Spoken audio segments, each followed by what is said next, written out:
3, 2, 1. Uh-oh.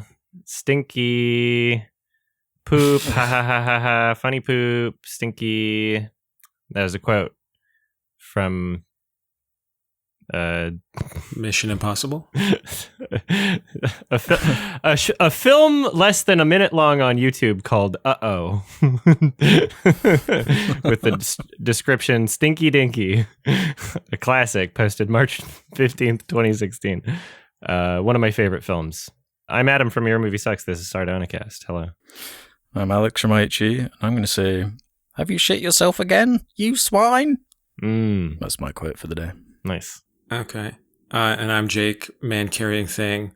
And you're going to be the middle piece. Nice. My favorite. Mm-hmm. It's a stinky episode today. It's a stinky episode. Don't get much stinkier than this. Yeah. And so we're going to start out. We're going to talk about... You guys made some stinky comments about me in the last episode while I was going pee. Oh, yeah. Yeah.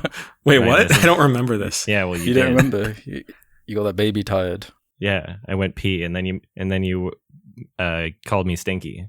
Oh, and then okay. Alex said I was drinking too many LaCroix. Well, actually, I drink bubbly now. Okay. Oh, wow. What's bubbly? I like the taste. You got better. a new one? Yeah, bubbly is An intellectual. Yeah, I don't know if it's necessarily newer, but I feel like they got better, stronger flavors. I like bubbly more than LaCroix. Better flavors. So I'm glad I never accepted the $10 million LaCroix sponsorship, because then I'd have to lie about it. Damn. Brutal honesty. Some other stinky comments in the subreddit. How do you guys feel about there's some weird stuff going on, as per usual. I kind of wanted to hear what you guys thought. As per usual, I mean, you're getting like all the heat. Yeah. Yeah. I don't know. I feel like it's a little bit of a lose-lose situation where like I'm always like criticized for being too similar to you, but then like we have like a different conclusion, and just I don't know what people are talking about half the time. But it's more about you. How do you feel about it? Yeah. Look, I would just, first of all, I would like to apologize to the normie community, because I didn't realize. Yeah, that's the big one. I didn't realize that was a sensitive, derogatory word. Yeah. And I promised to pledge at least $10 to the upcoming Normie Pride Parade that I will be hosting. We're gonna start the parade at Applebee's, and it's gonna end all the way at I don't know what's that. You can't even think of another normie thing. Oh my God. No, I could think of it. You can't even think of two normie things. Okay, That's how unnormal you are, dude. Well, yeah, I mean, that's my weakness. Olive Garden. We're gonna end it at Olive Garden. This is so offensive. Yeah, it's a horrific thing I said. I'm so sorry. Yeah. You know what's funny? Please, yes. When you said it, I was like, I know exactly what the comments are going to be. Like, I knew you were just doing a joke, but I was just like, yep, there it is. That's the moment. It's a joke and it's funny, but it's also the most perfect way to describe that movie. It is a normie masterpiece. And I would just like to point out, it's not necessarily like, oh, normie is bad, because throughout the entire episode, I'm saying it's good that a film that isn't a sequel, that's, I guess not indie, but, just like this film is doing well and I'm glad people are enjoying it. I was saying that I wish I could enjoy it as much as other people. I don't think that I'm better for enjoying it still, but not considering it to be a masterpiece. But it seems as though, I don't know, a lot of people only think in binary, maybe.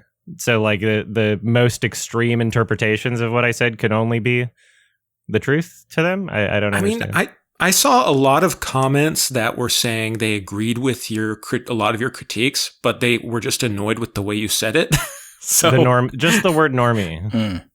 Yeah, I think so. Like, how would you define normie? Normie? Normal. Yeah, what's a normie? It's okay. Yeah. You know what? I actually prepared. I looked it up. I searched normie definition before because I woke up a little early, so I had a little bit of time to be weird. To research normality. How to be normal. Yeah, so normie, it's believe it or not, Merriam-Webster has normie. Okay. Normie, Wow. noun, Okay. plural, normies. Sometimes disparaging, but the definition says a normal, average, or ordinary person, a person with mainstream attitudes, interests, etc. That's it. And believe it or not, first known use is in the 1950s, which I didn't have enough time to look up that example, but that's what Merriam-Webster says. And then it has a bunch of quotes from published critics and artists using the word, and sometimes derogatory, sometimes not. Sorry, sometimes disparaging, sometimes not.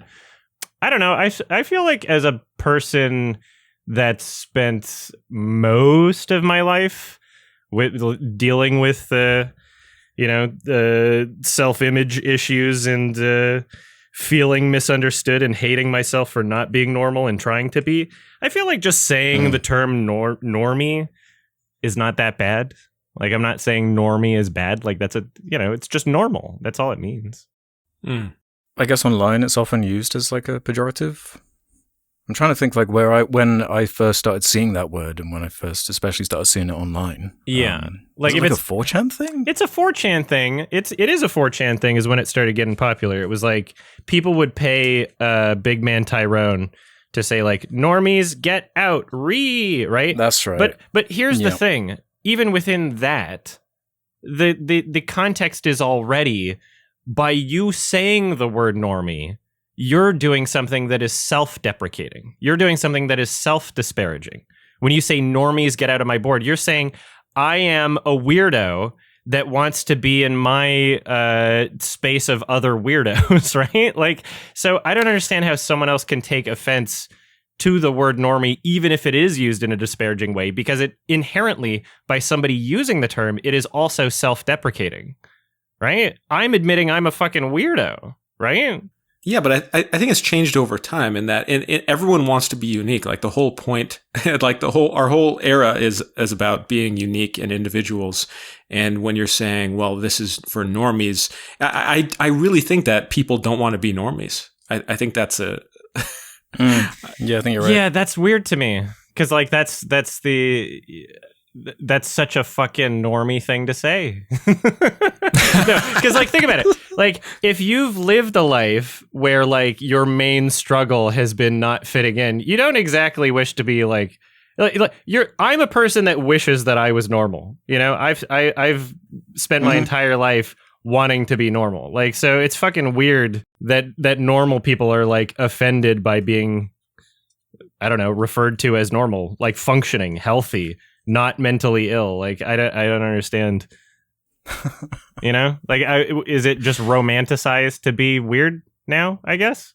Like, I have to admit it to myself because I'm just honest, and like, of course, I'm a fucking weirdo. Like, do I have to list every weird thing that I do? Like, it would just be dishonest if I didn't categorize myself that it's way. Partially that, and it's also, I guess, in the realm when we're talking about film discussion, a lot of the time when it's boiled down to, Adam had a good opinion here, or Jake had a bad opinion here, or vice versa. It's often just like, your opinion is my opinion. And that's kind of like what people are saying. And if there are more people who have a different opinion than you, then I guess you have the bad opinion then? It has to be binary, as you're kind of saying. I think it stems from like people wanting their opinions to be backed up and gratified and parroted, right? And it's not enough for 90% of the population to think something's a masterpiece. Everybody has to. And then, you know, if I use a word like normie, then that becomes the scapegoat for, that's what it feels like. And obviously not every person, you know. Obviously, there's hundreds of... I have a question. Or however many people. Yes, please. Okay, I have a question for you. Do you... And try to be as honest as you can. I know this is... Always have been. Okay. Do you feel like when something gains mass popularity, like massively popular, does that, in some part of your brain, make you want to like it a little less? No.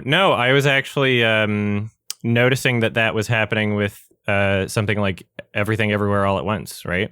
So there will be something, and as a person that, a lot of these films I check out at a film festival and right away before it's even publicly available and accessible enough to be mainstream.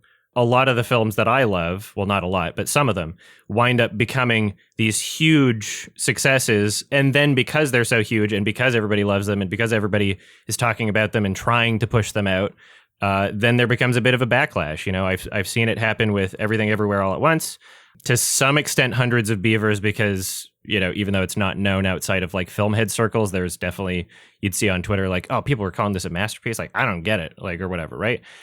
It doesn't really matter to me. I want things to be successful that I love, right? If more people enjoy the things that I like, that means more things that I like will get made. That's a great fucking thing. So, no, I don't feel like that is the case. I understand the, what's the word? The, not want, but the almost like predisposition, the, almost kind of like it's kind of an illusion.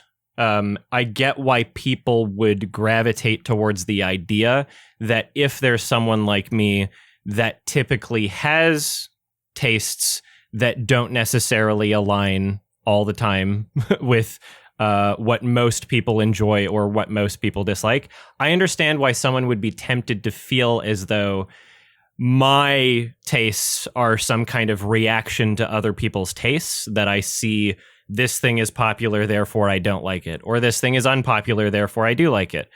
I understand why people would think that way, but that's not the case. And most of these things I've seen before there was a consensus on it, and I've kept the same opinion, right?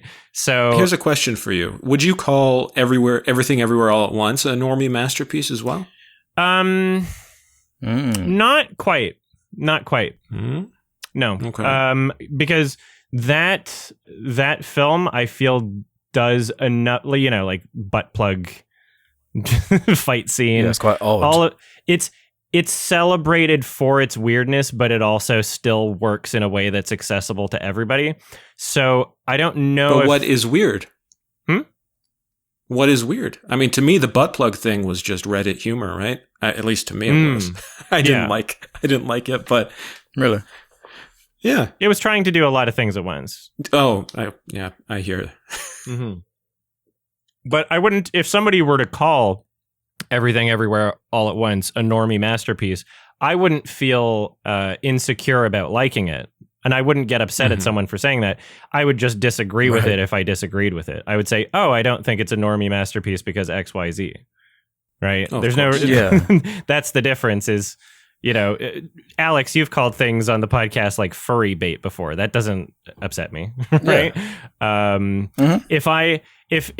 If someone who listens to hip-hop music and loves hip-hop music called Vanessa Carlton's 1,000 Miles a white girl masterpiece, that wouldn't make me feel upset.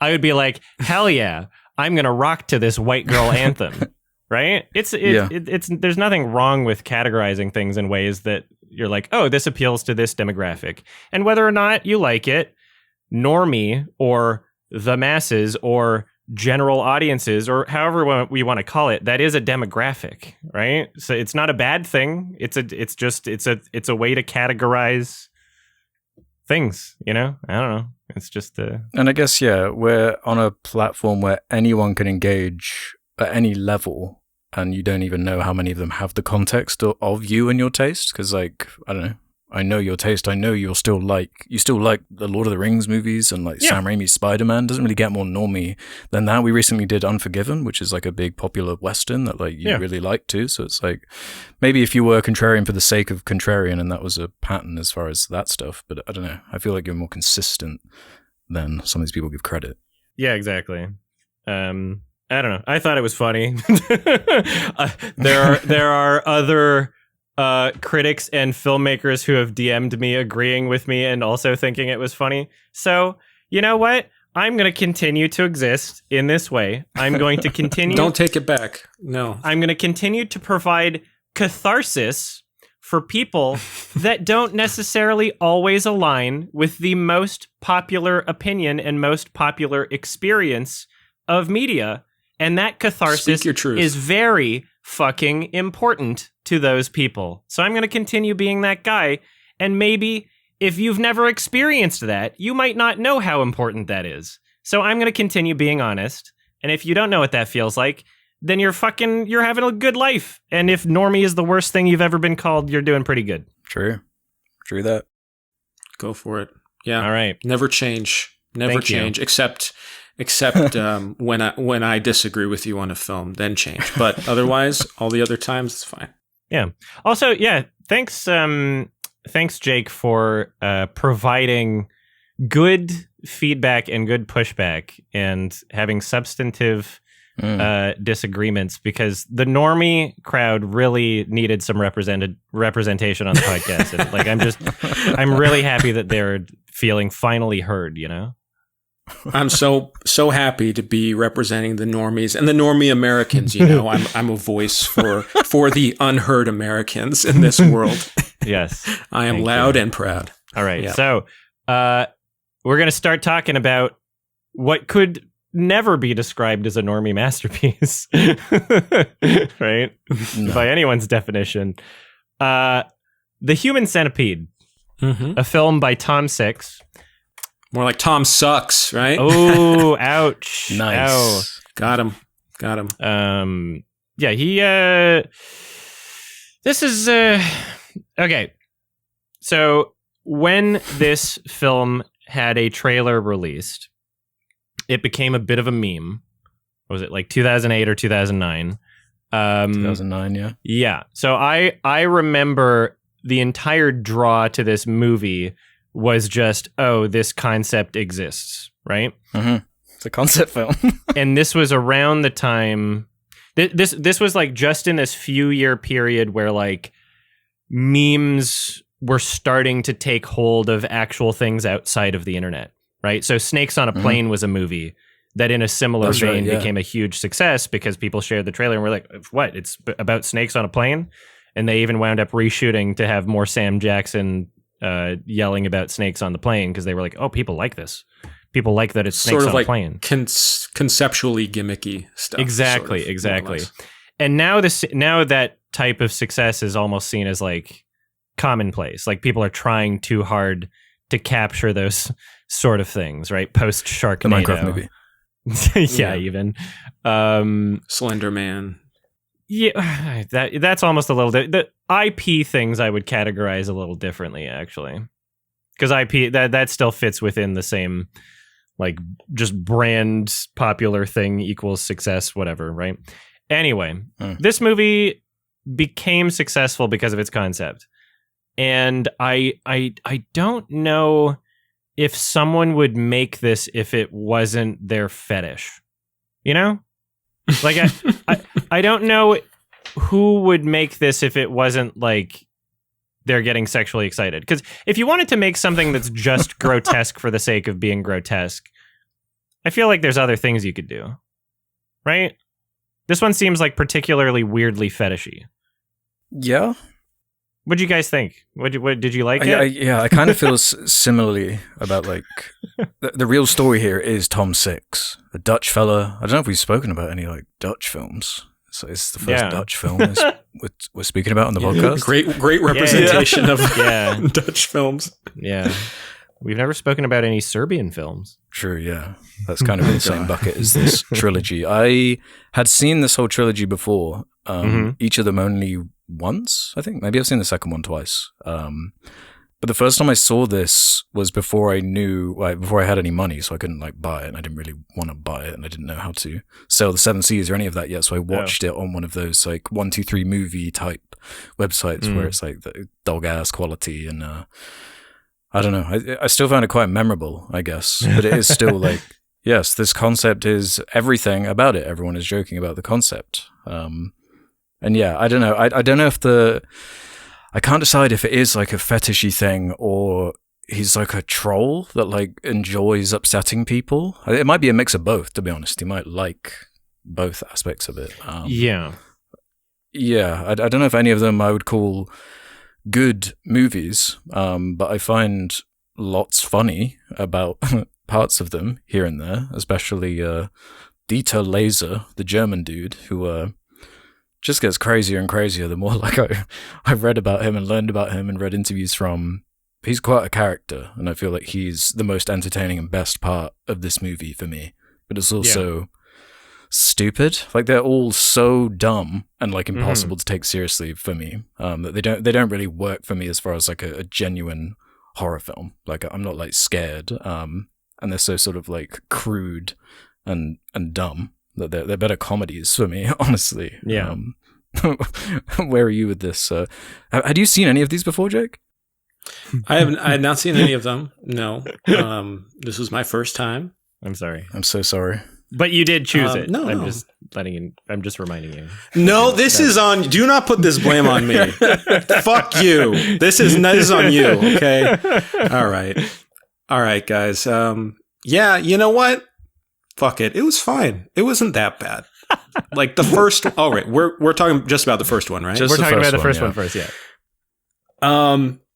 The first one, I was a little surprised that it was an actual movie. It was like, all right, this is a movie. Like, it's a bad movie. The acting, and especially the beginning with the two women, the two Americans, very funny, enjoyable. The first moment that cued me off to be like, oh, this is a comedy was the doctor sitting in his car looking at a picture of like two dogs poorly photoshopped. Like, it's 3 dogs. The 3 dogs, yes. Sorry. And he's just like petting the picture, and I'm like, oh, okay. I lost it at that. I love that. But I think what I wasn't prepared for was the kind of really unpleasant, just like suffering of just like lingering on these people just screaming in agony. Like, I just feel bad for the actors having to just like act this out. Like, okay, in this scene, imagine you're eating a shit from someone's butt, and like, how do you play that scene? Like, exactly. There's no actor's studio. There's no method of schooling to get you to that place. So in a way, it's kind of impressive. But ultimately, like a lot of it, I kind of thought was a little boring. Yeah.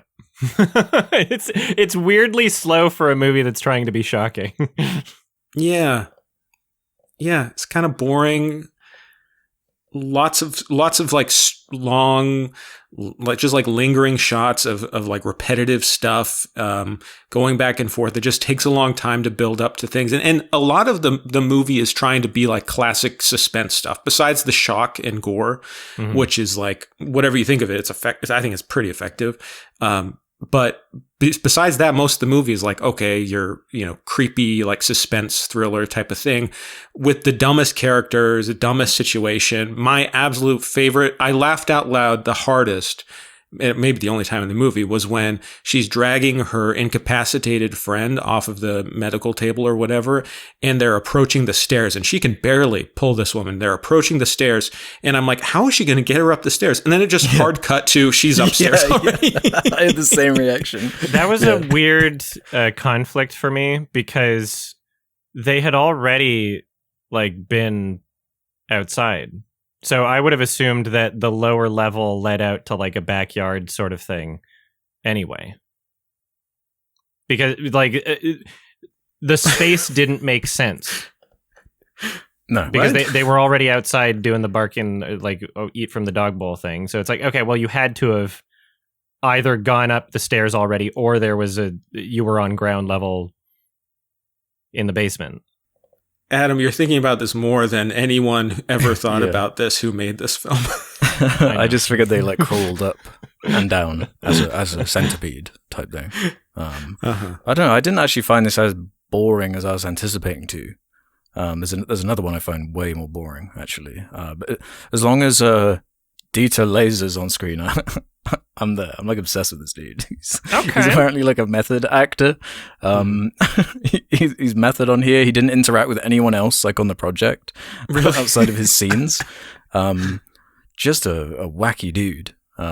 And I'm kind of with you, Jake, where I was like, his IMDb photo is great. yeah, it is. He looks so young. There's so many good, like, he's a freaky, like, looking dude.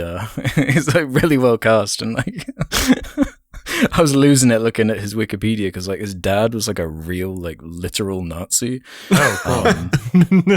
Just all of the shit, like, just craziness. Like, I'd recommend reading his wiki. It's like, what? Are you serious? This is, like, unhinged, all of this.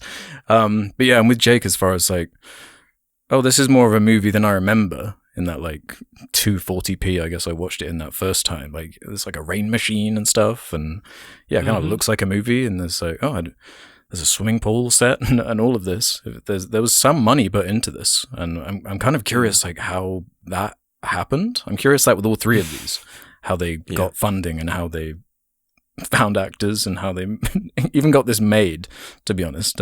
Yeah. Because, the shock value kind of sells itself, but it's also making it and, like, finding these people to do this and kind of accumulate themselves and, like, get naked. Like, they're all, like, naked, basically. Lots of nudity, lots of, like, racism and just the worst stuff you can think of in, like, the edgiest way possible.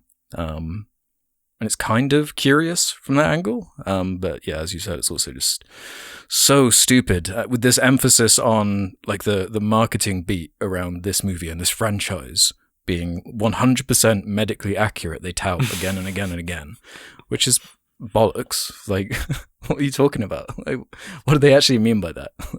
Here's what the Wikipedia says. When approaching investors to fund the project, Six did not mention the premise of the film for fear of putting off potential backers. Financiers did not discover the full nature of the film until completion. That's awesome. That's funny. Wow. Sure.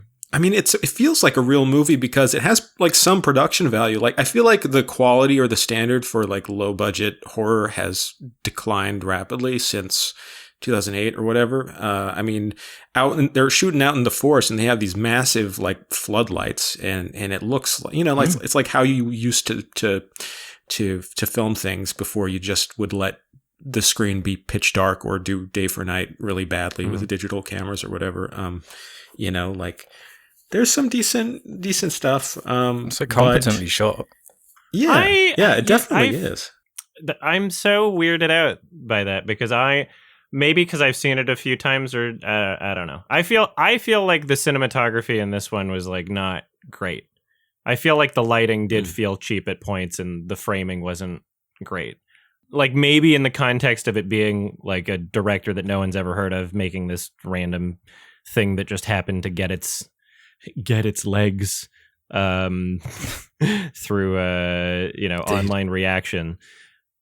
Maybe in that context, like, sure, like, it's technically a movie. It looks all right. I get it, like, not the most incompetent ever, but I do feel like the cinematography did get better in the second one. For me, anyway. I feel like it was more realized, more well realized. There was at least one, like, kind of noticeable day for night annoying shot when they're in the back when she's, like, trying to escape. I don't know. I didn't think it looked great visually. I'm not saying Vilmos Zsigmond shot it or anything. I mean, I just think it's better than I expected it to be. Yeah, what you would expect, yeah. Yeah, it's better than I remember. Especially with, like, I don't know, with that concept, you pictured, like, a shark exorcist here, like, oh, this is, like, shot for, like, $15, literally. Oh, yeah. So I guess it was, like, the bar was so low, Mariana Trench, like, low. That I was going, oh, okay, there's something, I guess, going on here. So with it becoming, like, kind of a meme or whatever back in the day, before its release, the concept alone did not intrigue me. I'm not usually one to be like, oh, shock value, wow, that it will be so interesting. Because oftentimes it doesn't even live up to its own shock. What made me want to check out the movie was at about 30 seconds through the trailer when you have the two quote-unquote actors in the car as the tire gets flat, and she says, "What was that?" And I was like, okay, I have to see this. But if this is what the acting is like, I have to see the movie. And that's honestly the best section of the movie for me, is the first 30 minutes where it's just those two talking with each other in just like the worst acting possible. Like I wrote down another quote. There's no signal. There's always a signal. Like, it just terrible dialogue, terrible delivery. And that's just fun for me. I love cringe. I love that genre. And then for the rest of the film, they don't talk because they're not the front piece. Which is good. Yeah. I mean, it works so much better with the other guy who's speaking Japanese the whole time. So I feel like my brain can't really discern as well if he's I thought he was a pretty good actor, but I mean, he was, if I spoke the language, I'd be able to tell. Yeah, to my not knowing Japanese brain, he was the better actor for sure. But it was less entertaining for me because I feel as though it doesn't even live up to the shock of its premise, unfortunately. It never feels like they're connected surgically. It just feels like, they're actors with like some fabric over their head that they're just, their faces are close to the other person's butt. Like you'd have to use your imagination really, really, really hard to be convinced of anything that they're saying is happening, and it just did not work for me. So unfortunately, they basically all have that exact same issue. Because once the Centipede is formed, it is just a German dude and a Japanese man like doing all of the vocal lifting in the movie. And there isn't really any goal once the Centipede is like together. Playtime. Like it's playtime. He's dancing around, looking in his mirror. There isn't really any like tension or anything that gives it any oomph past that first act. And I agree that is definitely the best bit. I find Three Dog the funniest part in that weird grave. I found the Human Centipede wiki. Three Dogs got its own entry. And that's another thing I'd recommend looking up if you were intrigued by this shit. It's hilarious on there. Like the comment section is just wild. It's just crazy. Like the people that like this movie are pretty passionate about it. Like the fandom wiki. Oh my god. Didn't even think to look for that. Yeah, it's crazy. I got some good comments I'll bring up later for please episode 3. But yeah, it is just kind of like dull after a certain point. Cause it's like, well, I guess. Yeah, obviously the concept is so dumb. Yeah, you say it's 100% medically accurate, but I mean, as the character at the back does, like dies of sepsis, you can't eat shit. Like you're gonna die. It's a waste product. Like you can't live off shit. Like it's just inherently stupid. So like, where are you actually supposed to take that? And I guess they try, and they like try to shock you. Like, oh, she tries to escape, so we're gonna make sure she goes in the middle as punishment. And it's like just trying to escalate how gross out it can be. And then this whole kind of cop angle where these cops keep coming over, and there's this whole like Dieter trying to get them to drink like drink the water, then leave because he wants to replace the most suspicious human being to ever exist. I should drink this open liquid from him right now.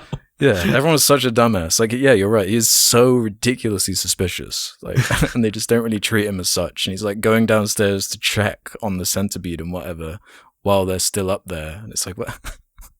Like, I can't even buy into this premise because you're like not even taking it seriously. So everyone is such a dumbass. Like, it's just so dumb. In if we were to try and rank like most incompetent officers in film history, like this would be up there. like they're the worst cops ever. Like just the way he reacts to things is so slow. Like he sees his partner shot dead and he's just like yeah. Like he takes so long to react. That's where it started to become a little funny again. Yeah, this is a movie that I'm more laughing at than laughing with too. Yeah, definitely. Yeah, I'm laughing at how absurd it is for most of it because you can't take it seriously. There's so many moments where it's like you could have just killed the doctor right now. Like the Japanese guy easily could have killed the doctor, easily done something, or even just the basic concept of like you're attached by like a bit of a skin flap that's kind of sewn Yeah, on. you just like, cut your lip. It would hurt, but you could just like tear it off. Yeah. You know? Or even like the way the film ends, spoilers for Human Centipede 1, Oh, no. where it's supposed to be this like sickening, the woman in the middle's trapped and she's going to die trapped. But like 2 cops have just been killed. Like people would like go and check in on that and find her, and then I guess she'd be fine.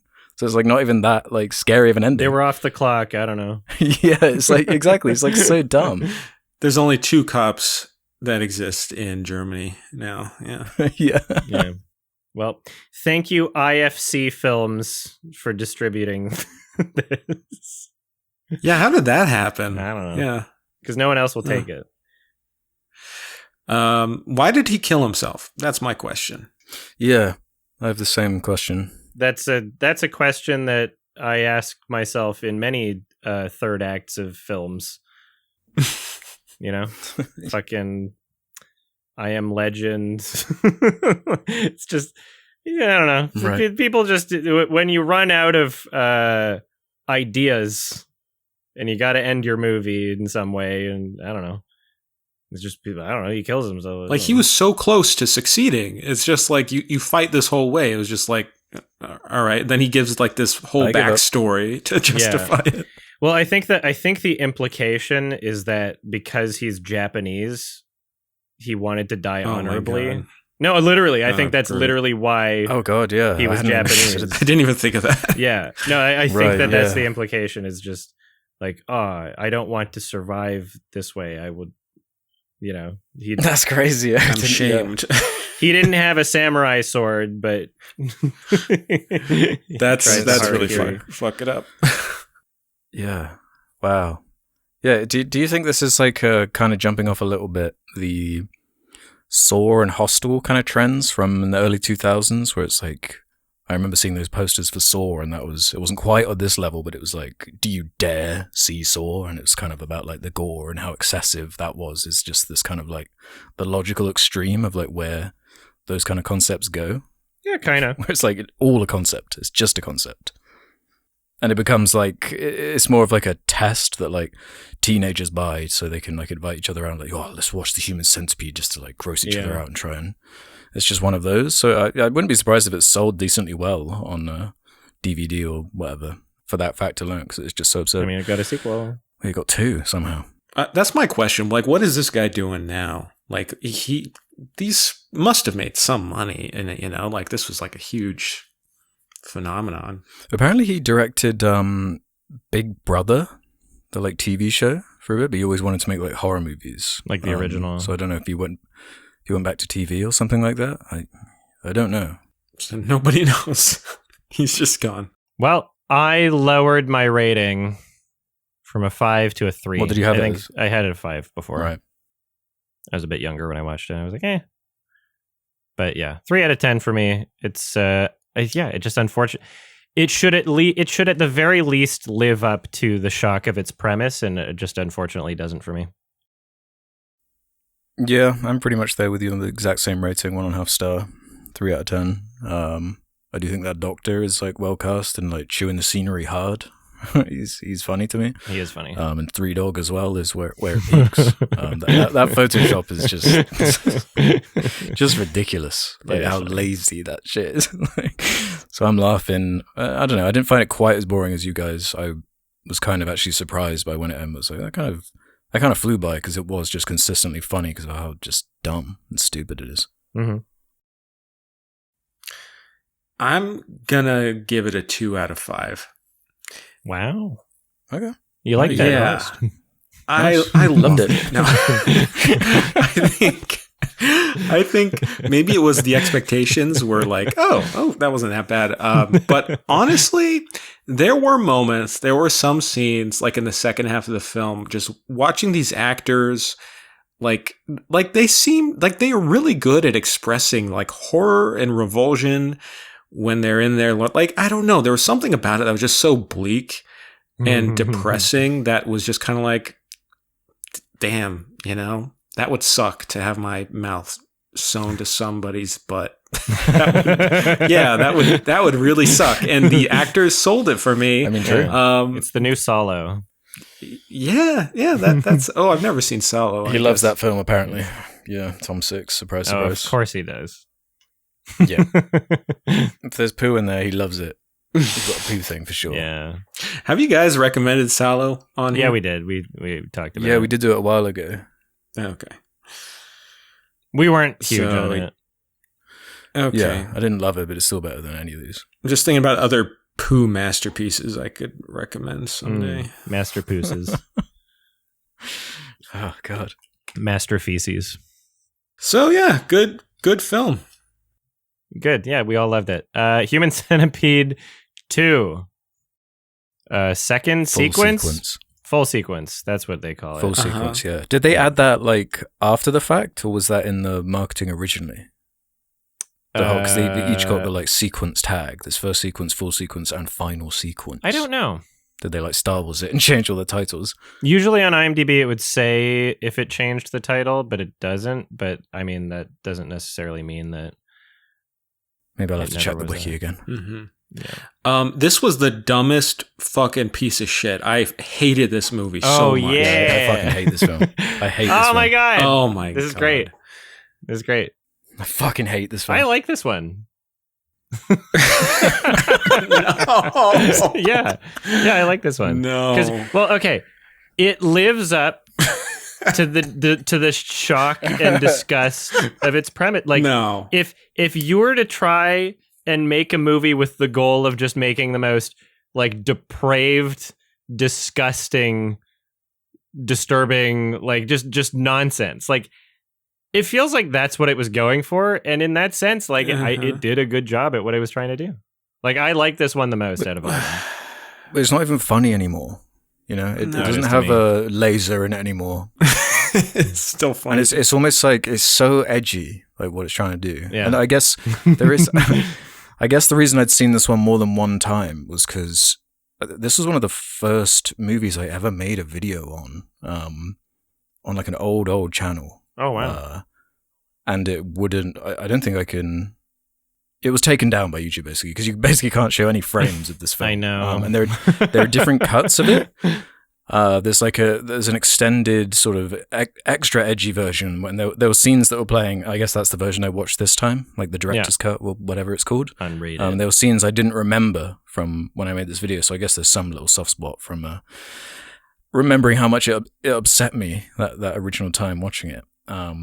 And that's just kind of how it feels. It feels like just like an older brother trying to piss you off. Like just, yeah. Nice. And then the rules don't even matter. Like, fuck you. Like it just feels so exploitational in that way. Yeah. And just like, it's that last half an hour is so goddamn boring to me. I'm like falling asleep. It's so unengaging and just... Really? Yeah, I can't stand it. Yeah, no, I'm serious. Like, it's boring as fuck to me. Wow. Because it's like it's the same thing as that first movie where you had all these chances and all these opportunities to deal with this, or just the world the film sets up is so like dumb, like the first one, but without the humor. So like, what is carrying it outside of like, it's just getting more and more edgy, but there's like a pregnant woman in there who's got her arms aren't even tied up and she can just free everybody and all of this all this kind of stuff, and people are just like, characters will just pop in for a scene and just be doing like the edgiest thing possible. Yes. Like that seems like therapist.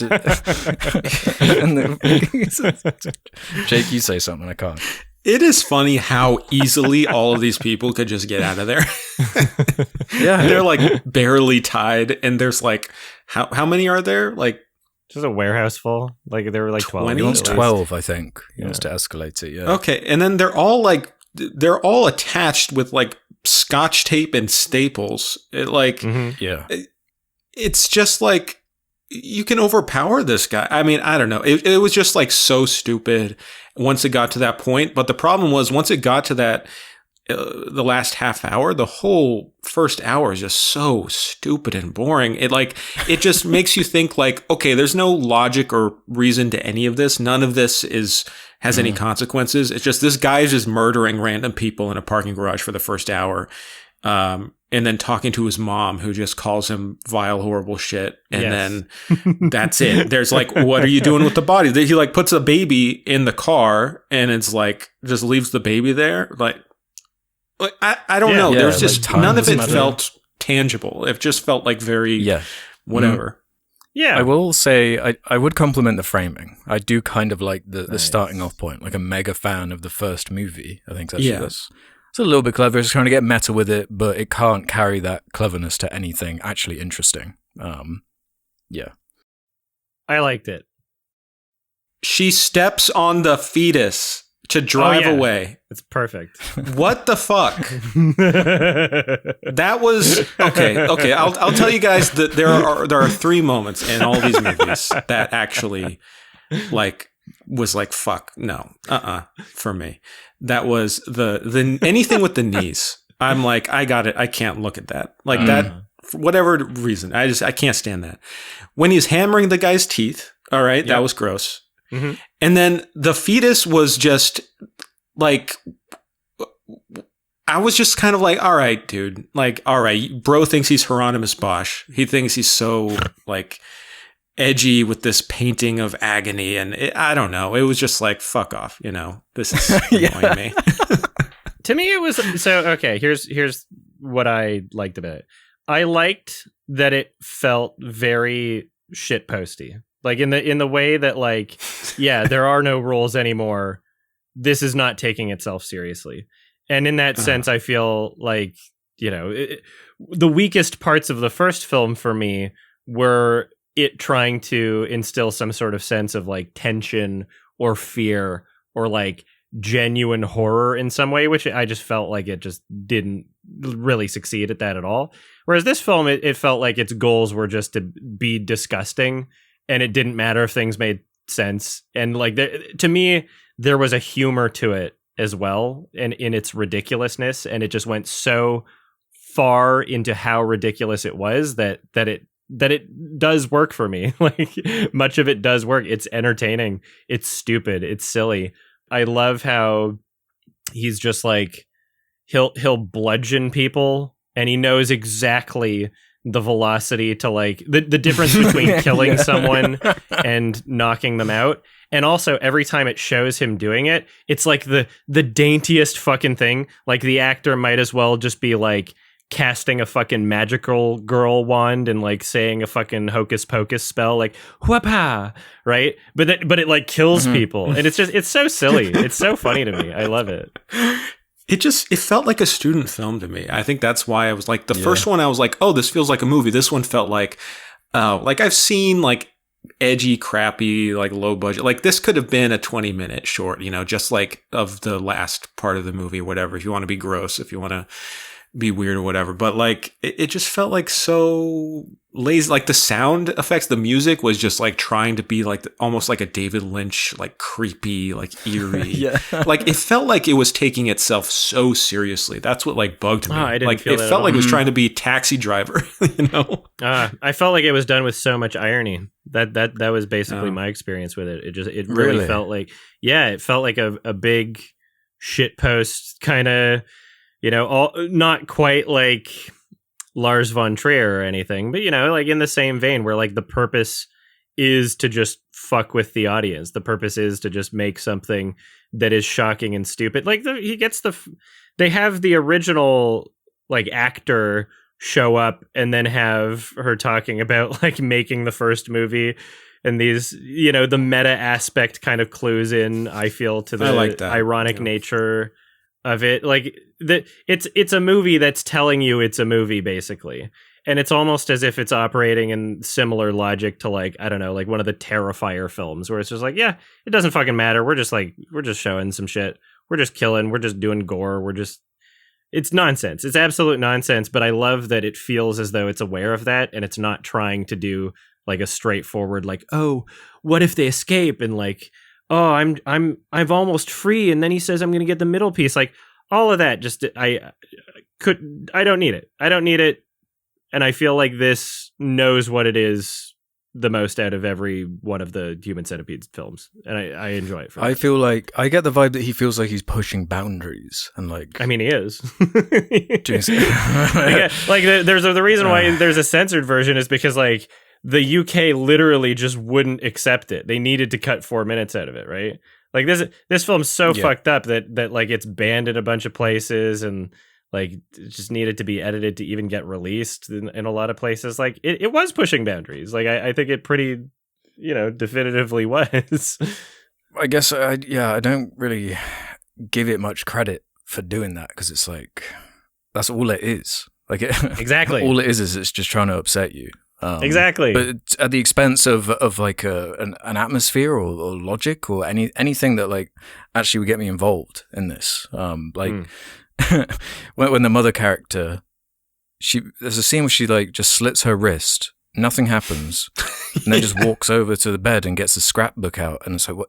So there's not even like consequence to any of this. It's just completely random, and it feels like the script is just a string of like, what would be the edgiest thing for me to possibly do or say next? And that's the only thing that like dictates what's going to happen next. Oh, there's a pregnant woman in the Centipede. Isn't that so extreme? This is just extreme on extreme on extreme, and that's all it is.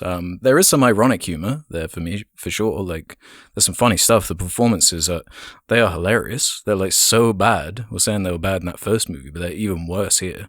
Like, it's set in the UK for some reason. It was actually shot in London. I don't know how the hell they like paid for that. Or how they found the people for this movie, because of the scale of it. And it's like 12 naked people crawling around in a warehouse. I guess that's how they kept costs down, was most of it is just in a warehouse. Yeah.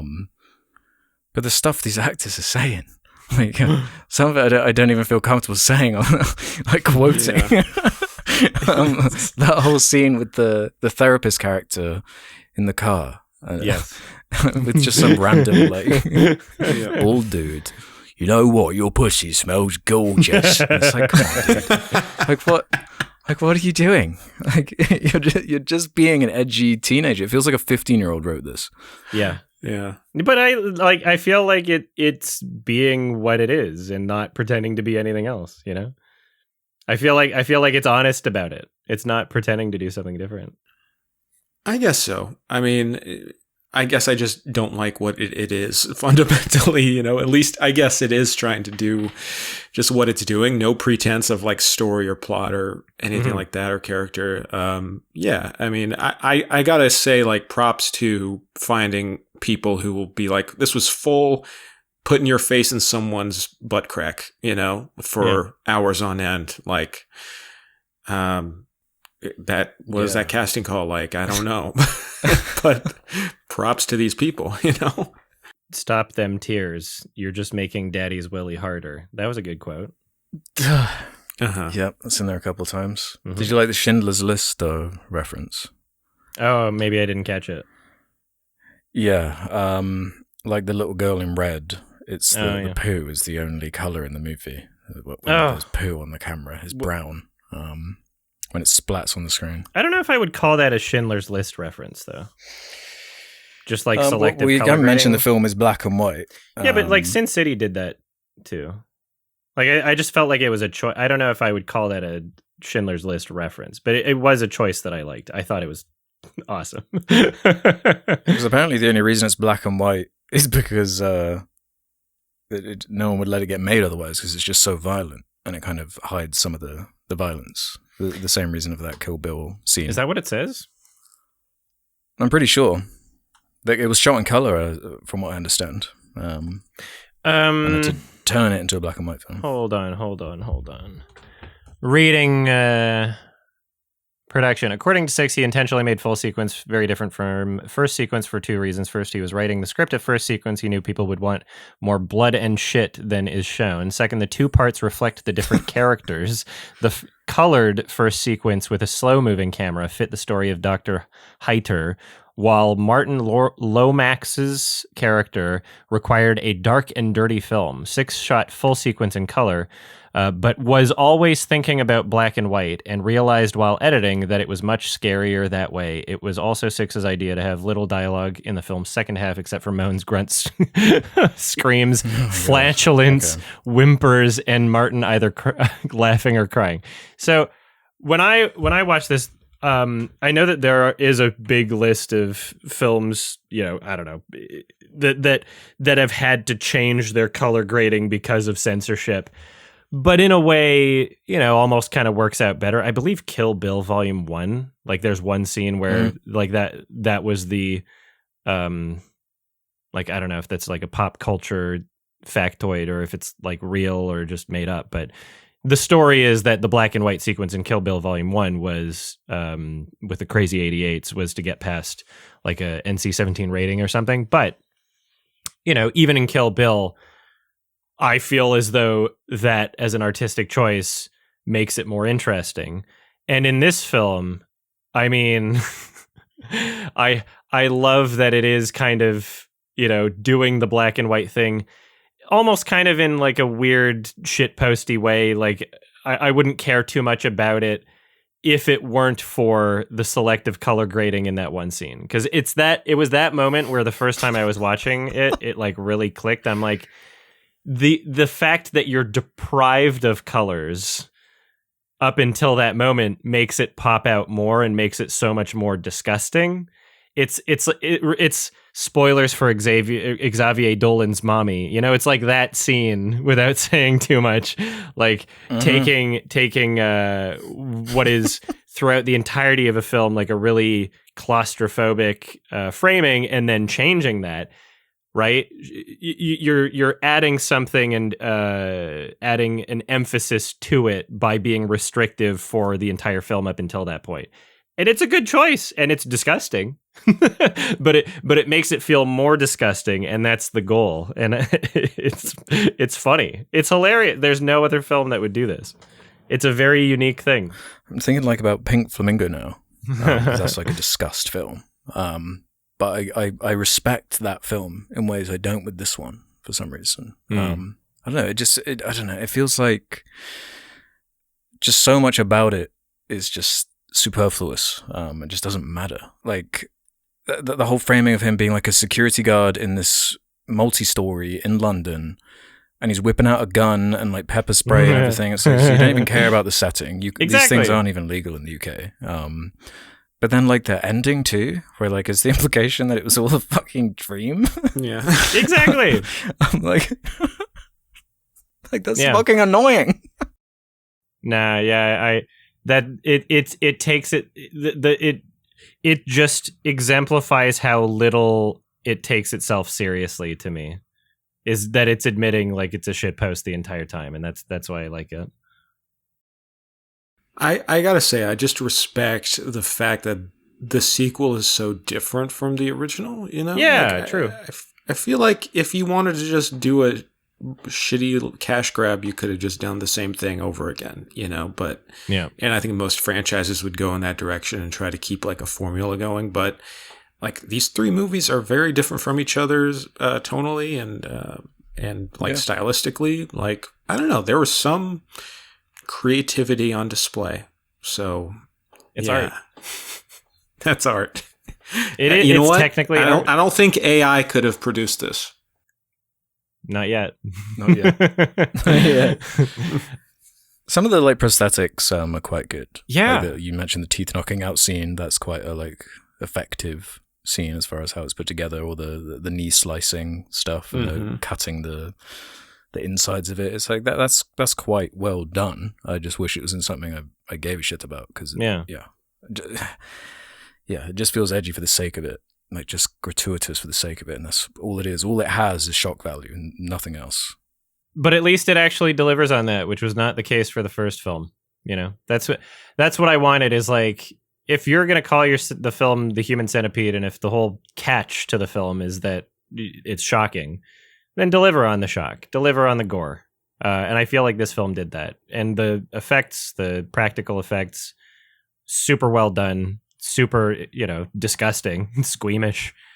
And it, you know, despite the logic of this one being like, oh, duct tape and staples, like the visual, I'm glad they actually show it, you know, instead of just like hiding it with fabric and, you know, use your imagination. They actually show it, and I think that's really cool. And yeah, it's ridiculous. It doesn't make any logical sense, but it is disgusting, and they do disgust. They show it. They show it well, I think. Yeah. I really have nothing more to say about this one. I'm just sure. I guess I want detail laser, and yeah, I want some of that gore. this main character is so boring for me to watch. It just becomes predictable and repetitive after a while. It's like, oh, I guess he's going to kill someone, and they're not going to resist or do anything, and he's kind of like a super hero as far as like how many people he can take out and never get in trouble with anybody. And it's just once you get to, I guess, the payoff towards the end where he starts putting it together, and then it gets like to that scene of him taking the tools out of the bag, and it's just going on and on, and it gets to the fourth tool and the fifth tool, and it's like, what are we doing here? What are we proving with this? I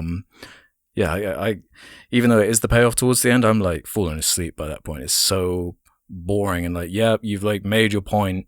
Yes, you're very provocative. You're very good at being disgusting. You got any other tricks up your sleeve? No, you don't. Okay. Oh, now you're gonna kill the baby. Now you're gonna do this like gratuitous sexual assault scene with barbed wire. Now you're jerking off with sandpaper. Now, what else can we do? Let's get a decapitation in there. And it's like, come on, man. It's just fucking lame. Love it. I'm giving this one a low 6 out of 10. Oh my god! Yeah. Sinner's score. Hell yeah. Base. Oh my god. Base. No. Very unbased movie. I'd call this one a normie masterpiece. I am so offended that you would say that.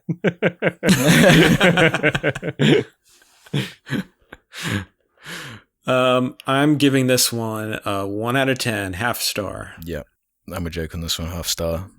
Just lame, man. Just fucking lame. Love boring. This is the best one for me. I would watch this one again. It's so silly.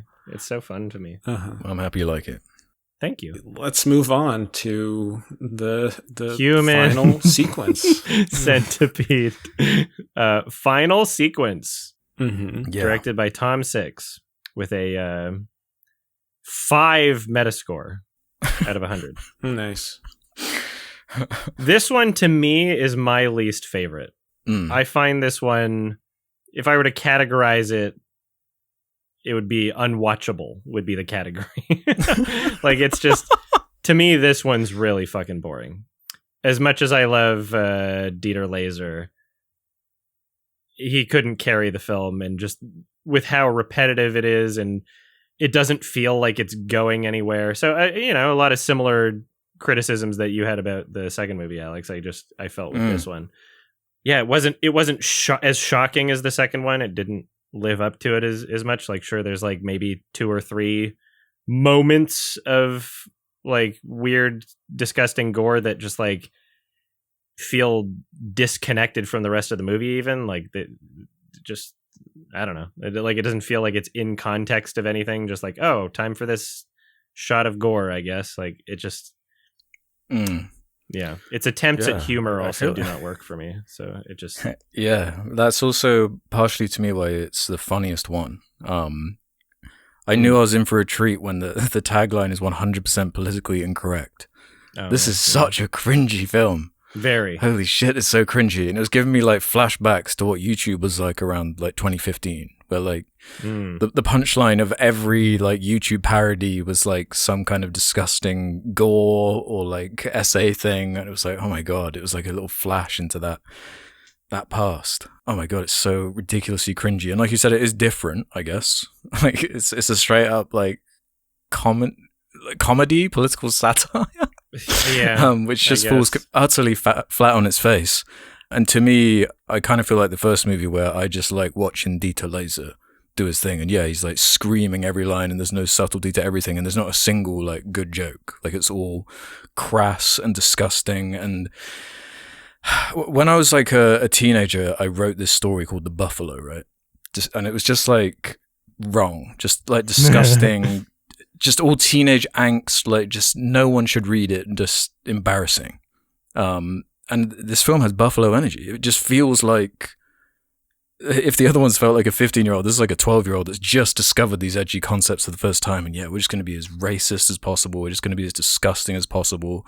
We're going to act like there's something to this, but it's like, it's so embarrassing to me that it kind of came back around to being funny, like laughing at it. I'm never laughing in earnest with the humor that it's trying to bring. That's for damn sure. But like the fact like Eric Roberts is in there and like Talking cat. these people and Tom Lister, like both in The Dark Knight, for the record. Nice. Like that shit was making me laugh. And reading about the whole falling out Dieter Laser and Tom Six had a few years before this movie got made, where they couldn't agree on the script. And yeah, I found a really good quote. According to Laser, when the script arrived, I took the 100% politically incorrect 100% too seriously. I was blindfolded, only saw the extreme horror, didn't realize the comedy in it, was shocked to the bones, afraid and stubborn, and it escalated into my refusal to play the part. Thank God Tom did not give in. He didn't change the script, but he also didn't give up to try to convince me, and finally he managed to open my eyes for the hilarious vitriolic comedy in his THC3 script. I love when they shorten it. And this meeting triggered the beginning of a wonderful creative time by developing together the character Bill Boss. In January 2013, the legal battle between Six Entertainment Company and Dieter Laser drew to a close as Laser agreed to play Bill Boss, because they tried to sue each other. Well, one tried to sue the other. Cool. Laser reflected on the situation, declaring, I never ever would have thought that all our differences and misunderstandings would, in the end, lead to an even deeper and warmer understanding and appreciation of each other. In this regard, I'm actually thankful about the whole fuss because it turned out to be an advantage and a wonderful present for our film and for our friendship. Aww. So isn't that beautiful? Yeah. Bringing some people together. What a heartwarming film. What do you think, Jake? Low key, the best of the trilogy. Yeah. I think that I'm more inclined to like it just because I feel like it's the more cartoony and like the gore isn't as realistic. It's just like very silly. Even like the actual like sewing the butt to the mouths, like it's very like Looney Tunes almost. It is so racist and horrible.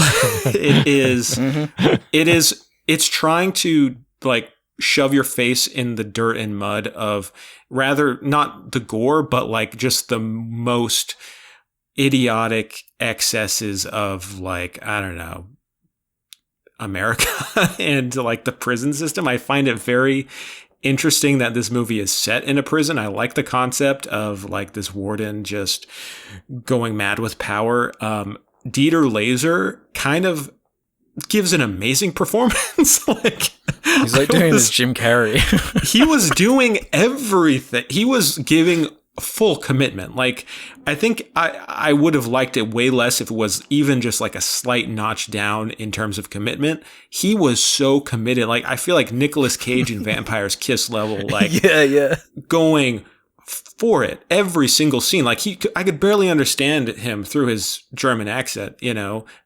Maybe I'd like it less if I could actually hear what he was saying or understand it. But just the screaming, the yelling, the sniveling, the whining, you know, how he goes from just this egomaniacal, like he's doing like Sheriff Joe Arpaio. I don't know if you guys know who that is. He's a notorious Arizona sheriff, Maricopa County, known for like abusing, you know, prisoners and stuff and humiliating them. He's like doing Sheriff Joe Arpaio, but like this cartoonish, like cowardly, dastardly version. I don't know. I just found it kind of like a little endearing and enjoyable. It felt very like a kid just learned what satire is, you know, but didn't really. It's like satire is when you scream, you know, yelling is funny.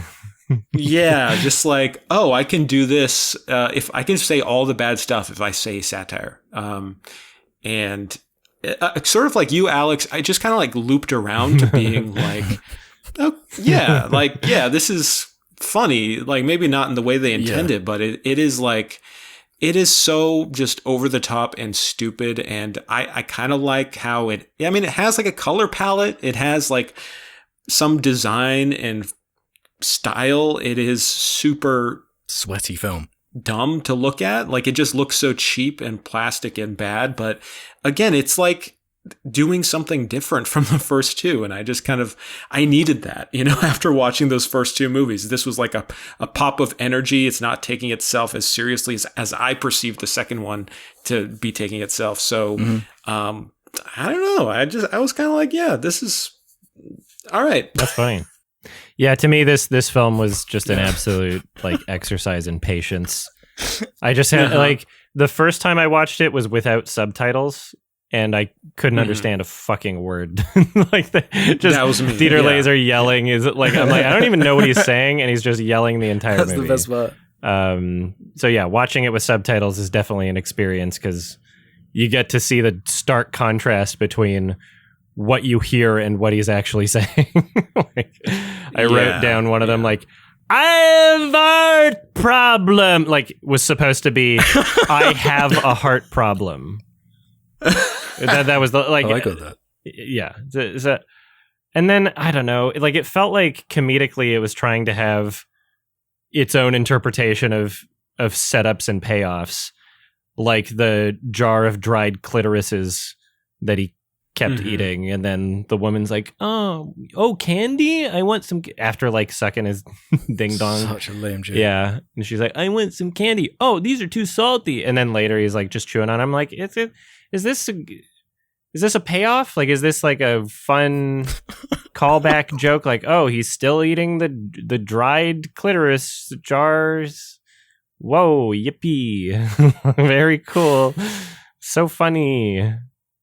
Haha. I don't know. Yeah. To me, that was a really illuminating moment when Tom Six appears in the film. I guess it's the only time in the trilogy where he actually shows up as himself to like jerk off his own films.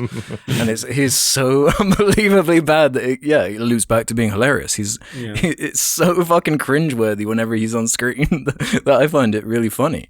And I found this BBC article where it was talking about this film, and he says, but Six says his vision is not gore for the sake of gore.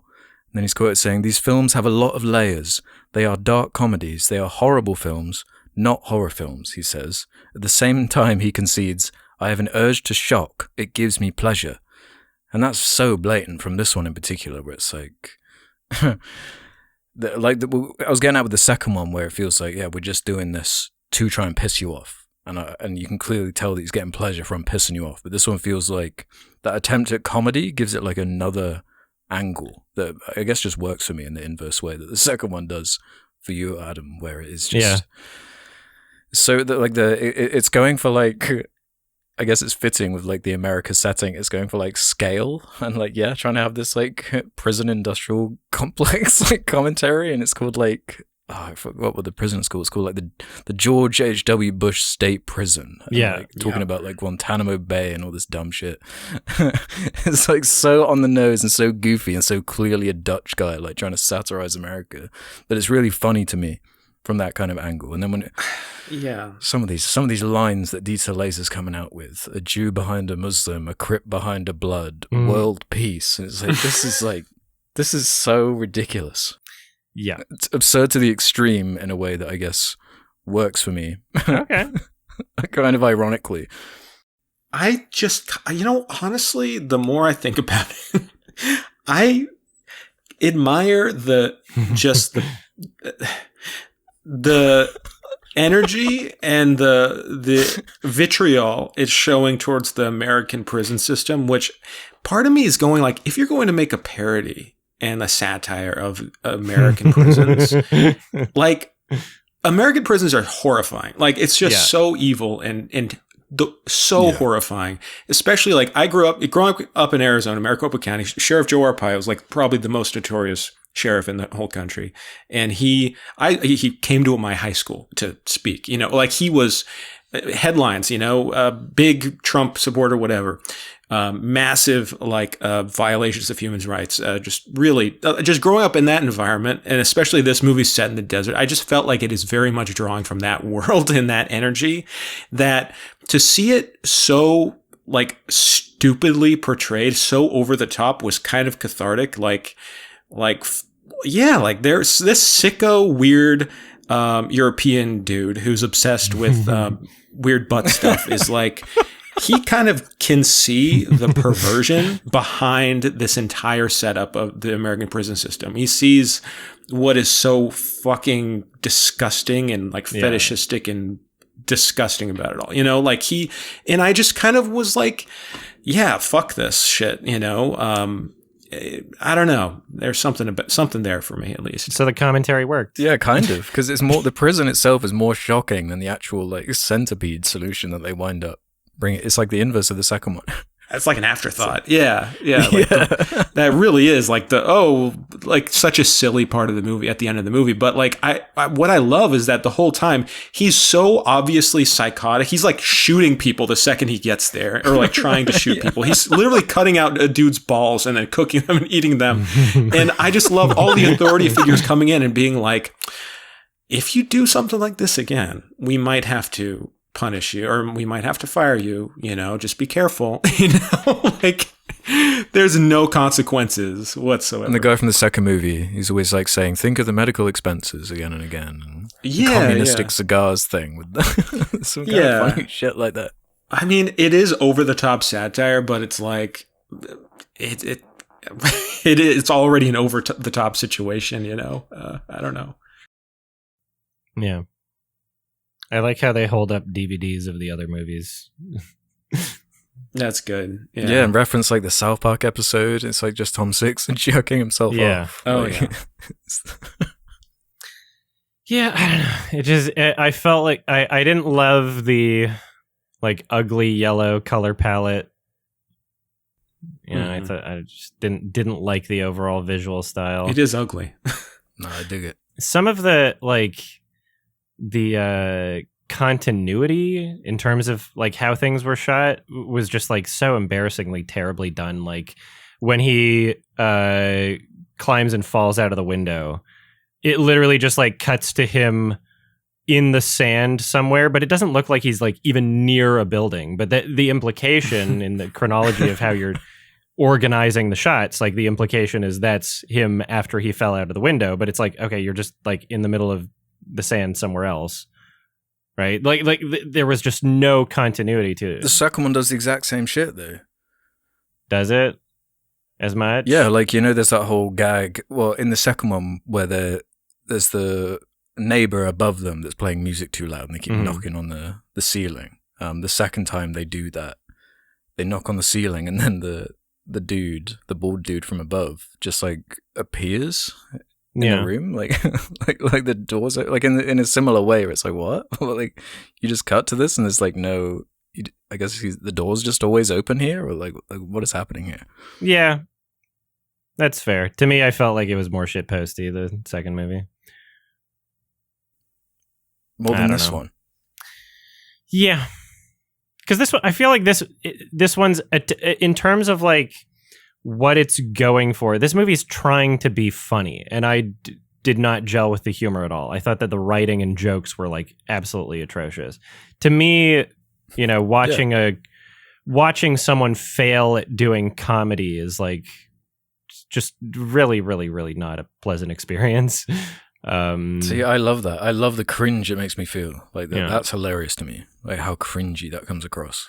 I feel like it's trying to be, I mean, yeah, it's trying to be funny, but also I think there's some awareness of like not worry, like take the jokes to such an exaggerated point that it does like loop around to being like almost self-aware of how, like it, I don't know, like how far can you take a stupid joke about eating balls? You know, like it's just so drawn out that it almost becomes like funny to me. Like you're just, it's like one of those dirty dog jokes that just goes on and on and on and has no fucking point. And it's like, all right, yeah, if that's the point, that there is no point, then fuck it. I don't know. It's the longest one too.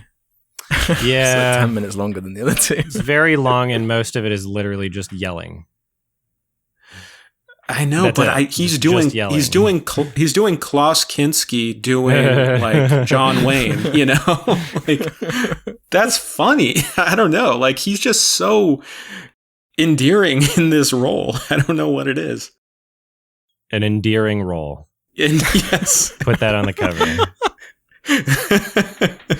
love when he just started screaming, bing, bing, bing, bing, bing. There's so many good lines from him, you know? It's just crazy. He's just so crazy, this dude. On his wiki, it says that he made a contract with the devil at 14.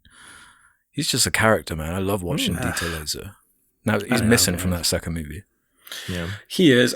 You know, it was like 2 a.m. when I finished this movie last night. So, oh god, you know,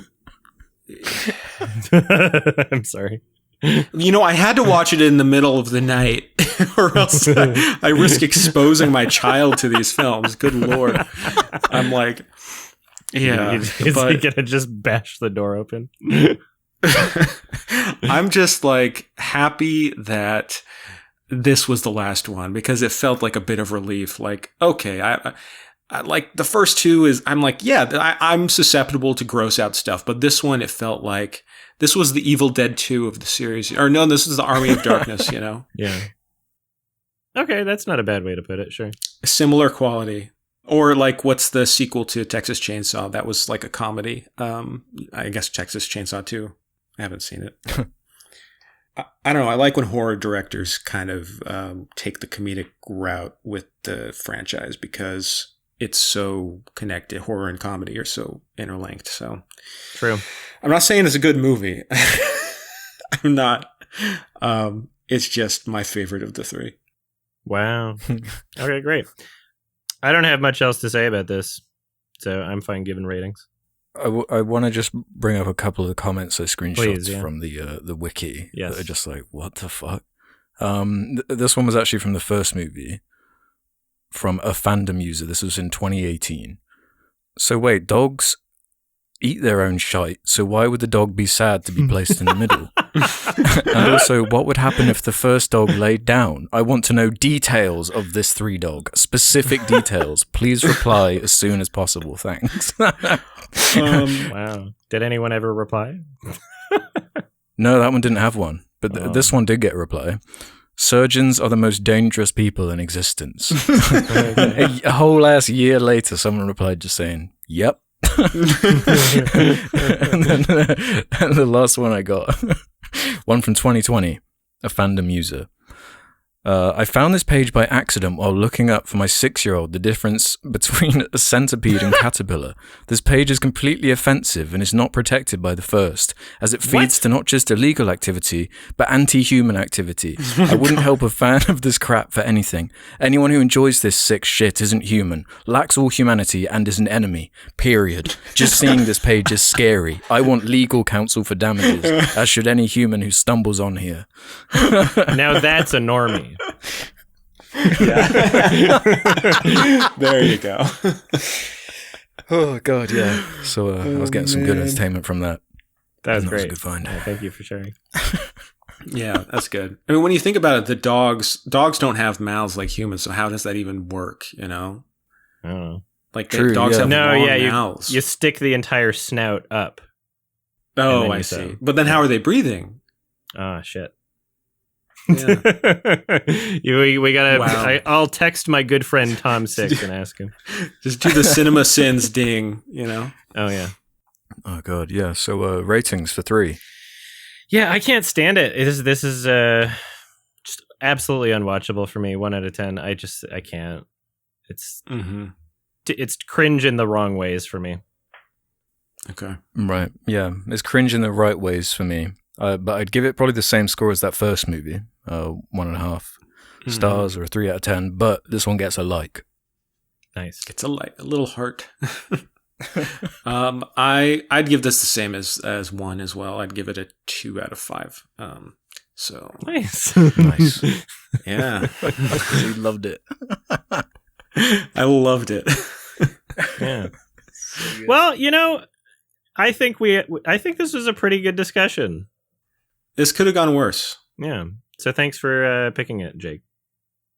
Uh-huh. Yeah. Totally. Well, you've got some fucking payback coming your way. Just saying. Oh no, help. Question time. Let's do some questions then from the Sardonicast community. I feel like I said Sardonicast really strangely there. Head over to the suggestion thread over on the subreddit if you want to leave questions for future episodes. Man, I'm sorry I got to put you guys through this, but it has to be done. Just for my sake, and I'll give you some context, I guess, once I read I know. it. Okay? I know what question you're going to ask. You know it already. I hope you're happy, man. Final afternoon 3319 can start us off here. If you three were put in a human centipede, who would go where? This is a traditional film-accurate human centipede, not a weird sex position. To stop you from battling over who goes first, this is a 4-person human centipede, What? where Shane Dawson goes at the front. Also, if Shane Dawson has to either choose to eat a pizza made out of Brad Pitt's penile cheese or Margot Robbie's scrambled ovary extracted eggs, which would you rather eat the digested version of? This is Shane we're talking about Sorry, here, gents. say so that whole chances of last splatter sentence unknown. again. Okay. Did Tom Six write this? Did Tom Six write this? It sounds like it, huh? Yeah. So this, I don't know, this, maybe it counts as a mild form of harassment? There's a dude who's been asking this question for years. Wait, what? I'm talking years. This is the on the Jar Media subreddit. Oh. Like, No he's been way. asking this question for years. No, I've but ignored like it. specifically, wait, for years, but about the Jar cast and not us. Yeah. Not on this. And not on Shane this. Dawson is in it. He referenced. Do you want me to read that last bit again? So that Because I guess he's trying to. Shane Dawson. Wait, so you were asked this question in the Jar subreddit, and Shane Dawson was always a part of the equation? It might have it's been iterated on. I'll put it that way. Where like he's refined this question over years. I guess I don't remember Shane Dawson always being a part of it, but Okay. I think it did get included at some point in the years of him asking it every single week. And he promised that he'd stop asking it if I read it on this episode, seeing as it's a bit thematic, you know. Oh. So honestly, I don't even know if you can veto this if you want, because like. I'm a father, man. I have a kid. Centipede? Well, I just don't like that Shane Dawson is in it. I think that makes it more. Well, you know, we could change disgusting. Shane. That's your problem with it? Yeah. I think. Not the scrambled ovaries? Oh, I still. You're gonna need to repeat that part also because I just don't. I was zoned out when you were talking about that one. I was stun locked a bit. What about ovaries? My God. Also, if Shane Dawson had to either choose to eat a pizza made out of Brad Pitt's penile cheese or Margot Robbie's scrambled ovary extracted eggs, which would you rather eat the digested version of? You know, so imagine it's the dog bowl. Yeah, this is just like... Ovary eggs. I guess. That's more like food. I mean, like, what do you want me to say here? I'm assuming they're cooked. If they're scrambled. Yeah. You know, I lost a don't lot know. of my dignity and pride just by watching these films, so I'm just gonna refrain from answering this one. Okay. I completely respect that. I'll just say I'll take middle. I don't care. Yeah, that's my Holy logic shit. is like, yeah, who cares? Like, it's all like the same experience pretty much. If you're not allowed to go at the front, like, I guess maybe the back, because then someone doesn't have to eat my poop, but I'm gonna be dead anyway, and like, just fuck you, dude. That's all I'm saying. But then you get the worst tasting poop. But you'll be dead. You might die the fastest. Or it doesn't even filter down. Maybe it's like a water purifier. Like it just, I don't know. Yeah. I'll go middle because I could probably handle it mentally better, you know? I would sacrifice myself. Navy SEAL training. Yeah. crazy. I would do it for This the is good. crazy. Assuming that I don't hate the other people in the Centipede, I would sacrifice myself for the greater That's why good. we love you, Adam. That's yeah. You care about us. noble. That's nice. Yeah. Jesus. I mean, as a normie, I couldn't. That's why Shane Dawson makes it difficult. Because I don't like it. Yeah. Okay. Oh my god. Okay, let's pivot. Whichever one's not touching him. Let's pivot. He's had too much time in the sun like this. I gave a good answer. All right. Yeah. Let's do this one from an unlikely ad 9850. Where do you stand on the 100 men versus 1 gorilla debate? This one was asked a surprising amount. Has a gorilla ever like killed a person? It came close with Harambe, but obviously didn't. There are no confirmed cases of gorillas. Wait, that's an AI answer. I'm not reading that. They're quite gentle, I think. All right, we're talking about 100 men. Like, I think 20 guys could take a gorilla. You know, like, yeah, you're going to take some casualties, but like you rush them. I don't know. It's a gorilla. It's one thing. I feel exactly the same. 15 to 20 and you're good. You're golden. You know? Yeah. You could take down woolly mammoths. I don't know why one gorilla would be so much more of an absurd thing to do. Unless, I guess... Are we allowed to use tools or are we all naked? I think everyone... I don't think there's any tools involved. I think even if we were all naked, we could kill the gorilla. Yeah. I think us three, no, but maybe some three, like, really strong guys, maybe. Well, I saw some semantics around the idea that, no, it's one at a time. It's 1v1s. No. It's like, no, I feel like you're stretching it there. It's 100 men versus a gorilla. No, you're just saying one guy versus a gorilla. That's a different thing. Yeah, no. I mean, I don't like it when people try to equate gorillas with, like, grizzly bear. I feel like a grizzly bear would be far more difficult. Yeah, I think I agree. Yeah. I'm more scared of grizzlies. Also, people way overestimate their ability to defeat a chimpanzee. Chimps are nightmares. Yeah. They're super strong. Yeah. Yeah, gorillas are just big. That's my opinion. I think we solved it, boys. We solved it. I feel like 100 people could kill a gorilla. Yeah, I think we're all in agreement. Yeah. Let's do this one from Jizzes. What are your opinions on the new GTA 6 trailer? Oh. Oh, it's fire. It's so good. There's one shot where, like, the guy's shorts are, like, a little bit stiff. Like, stiff, yeah. So it's unplayable. They need to work on the details a bit better. You're disappointed. I don't know. I'm excited. It looks good. I like the lighting. I think their marketing is great. Yeah, the vibe. I'm shocked that it's even worthy of discussion that it's delayed. Have people been born yesterday? What do you mean? No, yeah, it got delayed, and then people are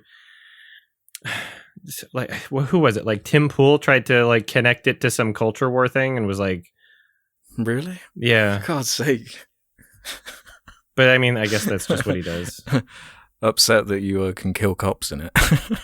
He was talking about how like it's bad that people aren't working. Like people are lazy working. And that's why it's delayed or something. I don't know. Oh man, it's yeah. I mean, every Rockstar game ever has been delayed, right? Yeah, it's like the cycle. Yeah, they say a release date, they don't reach it for like 2 years, and then even when it's mere months before coming out, it might get a few more months on top. Yeah, and then it's a good game, and they don't release an unfinished piece of garbage, right? So yeah. I mean, I'm curious also on the level of like this. I don't think there's ever been a game this expensive ever released. They would have spent over $1 billion making this by now. It's been in development for about 12 years or more. Just absurd, and it kind of looks like it too. Yeah, I'm excited. I think it looks amazing. Yeah, I hope it's good. I have zero opinions on this, but I'm happy for everyone who's getting this. Yeah. Well, what about your opinions on this one by Surge Engine? What movie would you recommend to someone with a TikTok attention span trying to get into movies? It might not be for you, man. If if that's what you need, like crazy stimulation constantly every Speed Racer, 12 seconds. I don't know. I don't know. Like, I feel like someone who's just like only viewing TikTok and stuff would actually feel so nourished by any movie, like even a bad movie. Just like watch Harry and the Hendersons, you know, like just a story with a plot and characters, you know, like that's a fun poll. Yeah, just go watch Harry and the Hendersons, and you will see God if you've only been watching TikTok.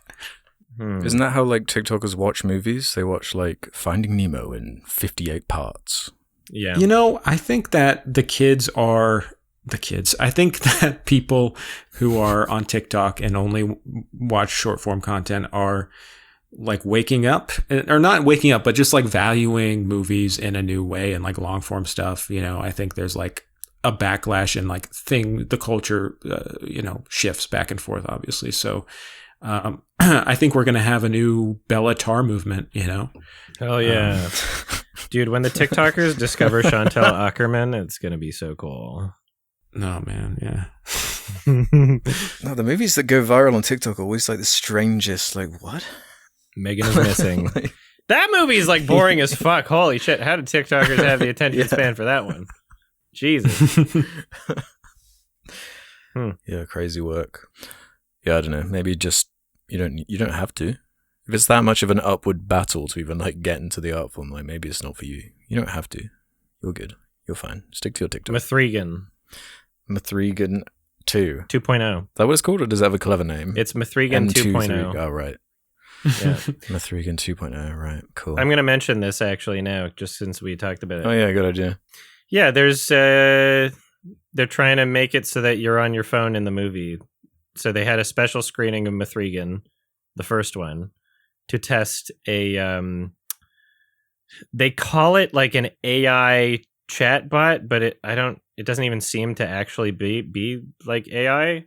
And somebody from Variety wrote an article about their experience with it, where essentially there was a second screen chatbot that they did a special like re-release of the first Mithrigan for, and I think they're planning on doing it with Mithrigan 2.0, probably in some screenings, hopefully not all of them. But anyway, essentially before the film, it tells you to like message the account on Instagram with like and just like put in a hashtag, and you're supposed to do that right when the Blumhouse logo shows up.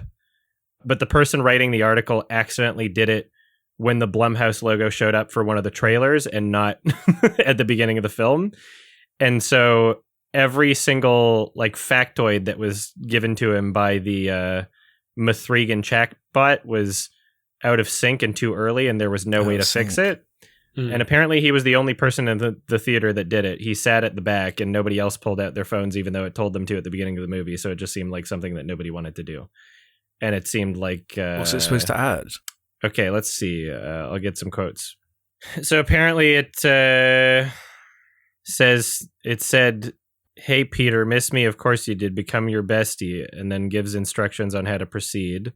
And then told me to click switch me on.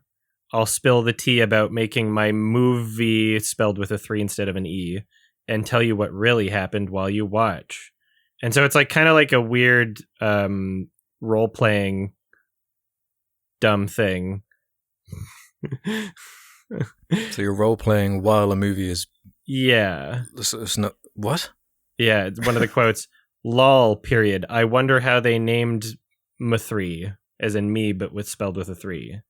And then here's another line from the article. "I found myself wondering, was Mithrigan really going to substitute 3s for every E in our 3exchange 3? In fact, it wasn't an exchange at all. You can text the Mithrigan account anything you like, but it doesn't reply. Instead, it just spits out pop quizzes and trivia according to some pre-timed script. Do you answer questions, I asked. Silence." So, like...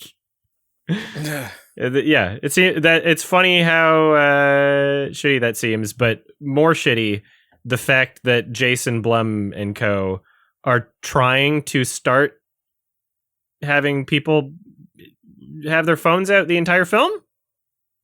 That seems like a bad idea. Yeah, that's a good precedent. So yeah, let's encourage that. Let's make that worse. Do Minecraft screenings with a Steve AI. Yeah, what's the why? He says chicken jockey. What's the point? Why do you want that? This made me almost as depressed as the second Human Centipede film. So thanks for that. Well, it seems like it's not going to take off, I guess. Oh my god, do you know how much money Mithrigan made? Yeah, I guess. Oh, a bunch. Yeah. God, I just looked up the worldwide gross of Mithrigan 1 on a $12 million budget. It made nearly $200 million. That's just so... Why? I liked it. It was fine. No. It wasn't anything special. It was a little bit funny. I'm a little worried that the sequel is going to lean too hard into being like a meme fest, you know, like, oh, people thought the first one was so funny because it had one scene of this little girl dancing, you know, and now we're going to do Terminator 2 and it's going to be even more like dancing and memes and stuff. So I don't know. Sometimes you can lean too hard into it. I think in the trailer for the second one, the line she said was like, hold on to your vaginas. Okay. Really? Yeah. I haven't seen any trailer. Is there a TikTok trend yet? That's really the success indicator. I don't know. I think they're trying to make one, but... Yeah. Manufactured. Oh my god. Cool.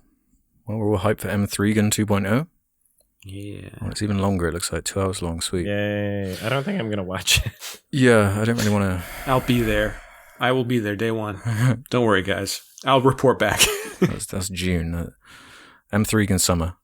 Let's do this one. From No Category 6343. If you're placed with the task of remaking a movie, which would you choose? I've actually got a recent one that upset me to my core that I would confidently remake, and even me on my own, I feel like could do a better version than what wound up happening with. Did you see this, Jake? The Electric State, the Russo's Netflix movie. I did not watch this one, no, but I know a lot of people did. Or not a lot of people did, apparently. Yeah, so like I watched this piece of shit film, just like a complete throwaway, like, what the hell blockbuster garbage is this? But I'd seen some of the artwork from the book like a few years ago and always thought it looked intriguing. And after the awful film, I was like, there's no way the book's like that. So I picked up the book and read it in a few hours. It's only short, like it's mostly these like landscape shots, and it's like, God damn, did they miss the whole point of it? Like in a way that's like one of the craziest, like, wow, you just didn't get this at all. Like, or you didn't care about this.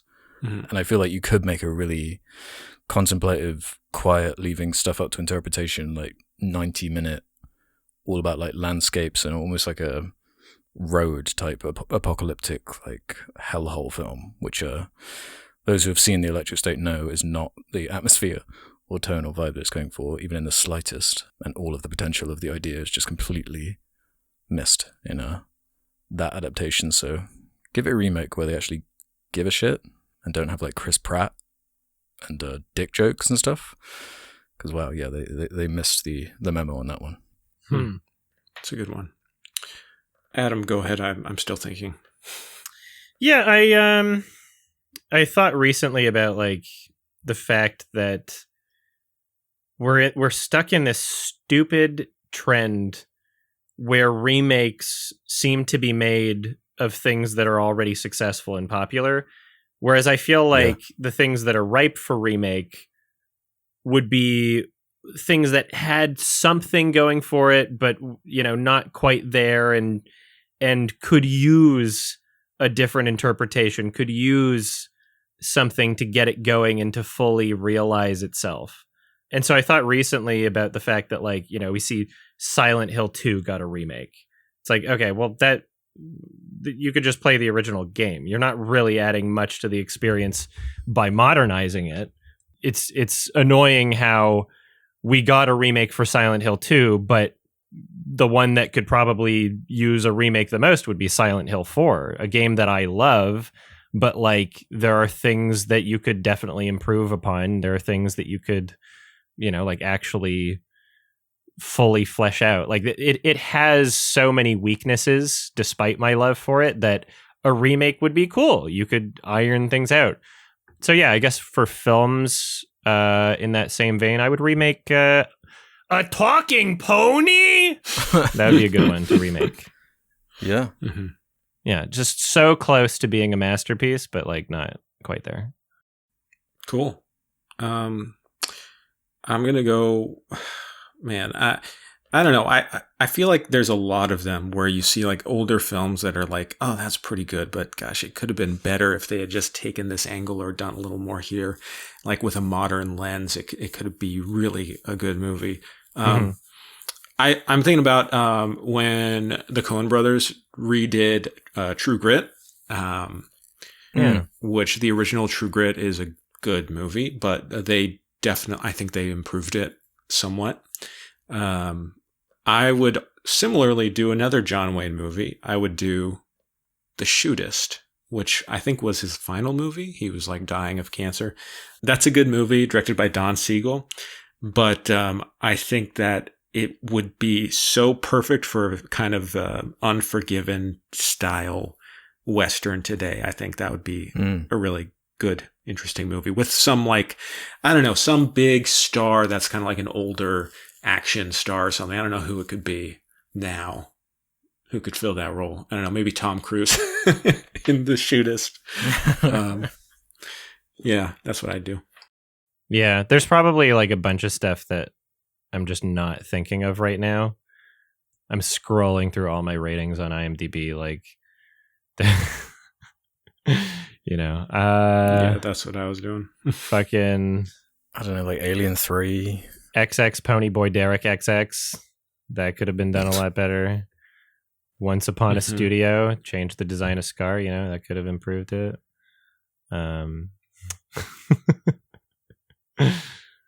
Yeah, I don't know. There's a lot of bad things. There's a lot of things that could be done better. There's basically the answer is just anything that's not already perfect, or not already close to perfect, I guess. Yeah. Agreed. Let's do this one from Small Fart 123.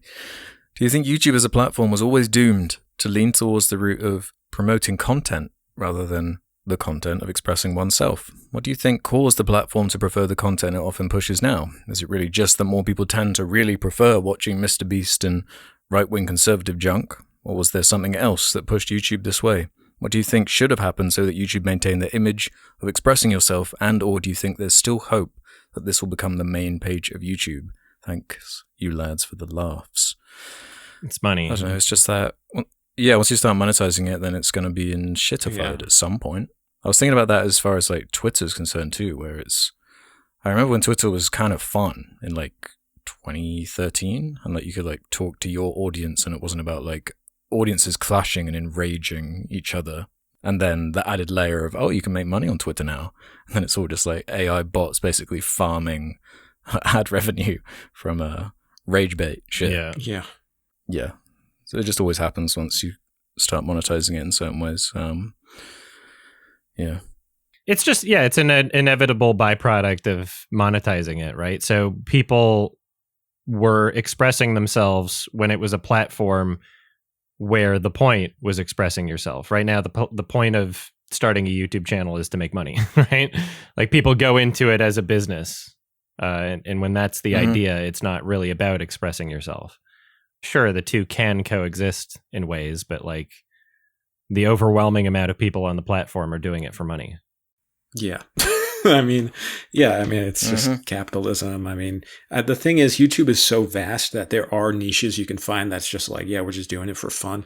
A lot of BookTube, is just people who aren't like, hey, this isn't going to become a profitable thing. This is just for fun. Like there's tons of that. There's lots of variety there where people aren't looking at it that way.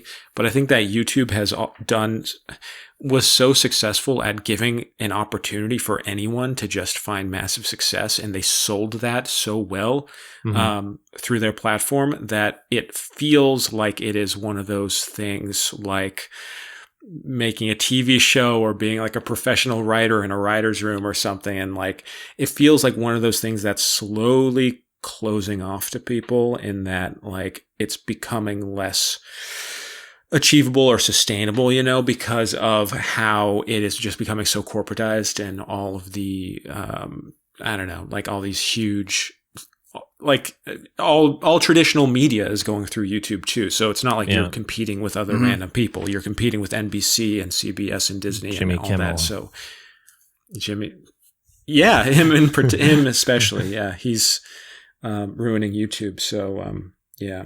It's actually crazy how long it took them to twig on to the potential of YouTube as far as that stuff is concerned. Like, they really did have horse blinders on, like, for so long.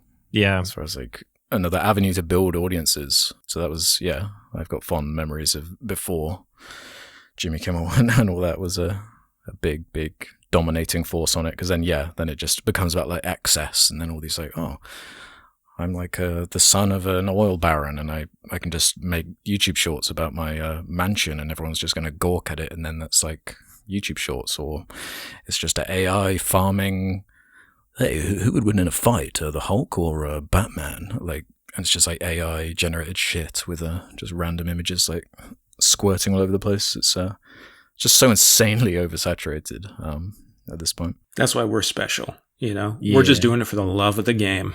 Oh, yeah, exactly. And well, I mean, we're trying to make a living at the same time, but the goal is to express ourselves.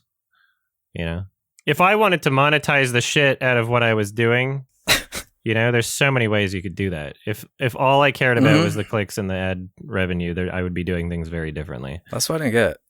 So why'd you have to make all the money? You There's have to a make balance. all the money. You have to. Yeah, exactly. Yeah, I mean, 'cause it's like, man, you can really see it, like how cynical some of these channels are. Where it's like there's like not a single like voice behind this thing. It's like a machine. It's Yeah. All right, one last question. Right, let's end on this one from BettingFlea95. What's a movie where you love the movie itself, but you absolutely hate the impact it left? For me, it would be the first Guardians of the Galaxy. That's quite a good shout. So many films wanted to be that after. And on the superhero trend, I'd probably say Spider-Verse. It's like, oh, wow, there's potential here. Now let's just do everything Spider-Verse, I guess. We'll do Ninja Turtles Spider-Verse, even though it's good. I mean, I would rather have like close to Spider-Verse clone than everything being Pixar clone. Like, you know, we still have like a bit more variety from that, even if it is like kind of creatively bankrupt in ways.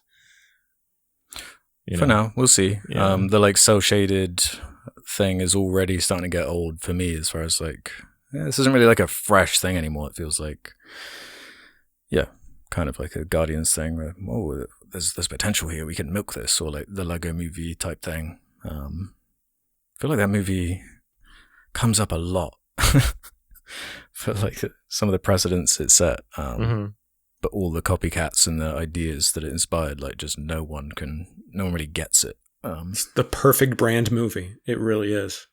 Mm-hmm. It's just like it opened the door for new IPs. I liked Paranormal Activity for being like an indie horror movie that was made for no money, that, you know, the whole premise was just like, how do we film this cheap and do something? And it worked, and, you know, word of mouth, and it got really successful. But I hate what it spawned. You know, like I hate all the sequels are shit.